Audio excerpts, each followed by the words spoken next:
jien naddi bl-istess toroq li taddint u jaddi kulħadd. Ġifieri l-affarijiet narhom bajnejja wkoll.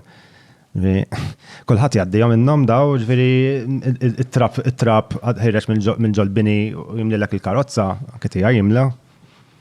Ġifieri qajmek fis-7 ta' filgħodu tal-iskavar, li qajmni wkoll. Ġifieri di kulħadd li timxi fuq il-borsa żibel intu biex tidħol id-dar, kulħadd jgħaddi minna di mhix sistema. Ġu nollu l-livell, ġifieri jekk aħna mnalina li ħanibqgħu ngħixu hekk, ħanibqgħu 30 sena oħra, 50 sena oħra, at some point we have to stop u nikbru naqra, nimmaturaw bħala pajjiż u nagħmlu affarijiet sew.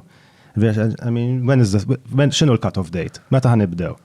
At some point it has to start. Ġifieri iktar mandumu, iktar ħajkolna dispjaċir li ma għamilniex qabel.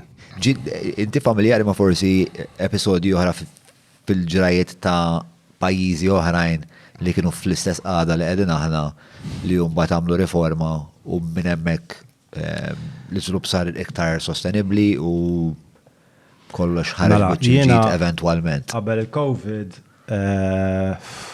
dirli Novembru ta' 2019. Kont mort konferenza Pariġi tal-Univar International Architects. Kienet ġol bini tal-UNESCO. U kien hemm l-associations tal-arkitetti tad-dinja kollha. Mbagħad kien hemm ukoll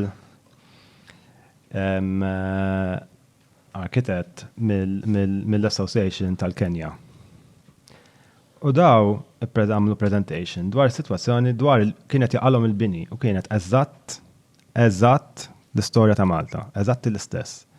Fil-Kenja. Li bdew jispjegaw huma, huma bdew jispjegaw speċi ta' għara xed jiġrilna għax m'għandniex sistema tal-bini, għax qed jaqalna l-bini u għax m'għandniex kontratturi liċenzjati u da għara xed jiġrilna, qed jaqalna l-bini. U issa ħanamlu hekk u hekk. Ġol Kenja. U x'għamlu? Għanti għamlu riforma, ġifieri issa. Ma riforma saret? Ma bqajtx għaddej, ma segwi l-Kenja, ma ġifieri immaġina issa bajnaw rranġaw, ma jiena struck me għaliex għax aħna konna qegħdin fuq l-istess livell ta' strateġija ta' dinja.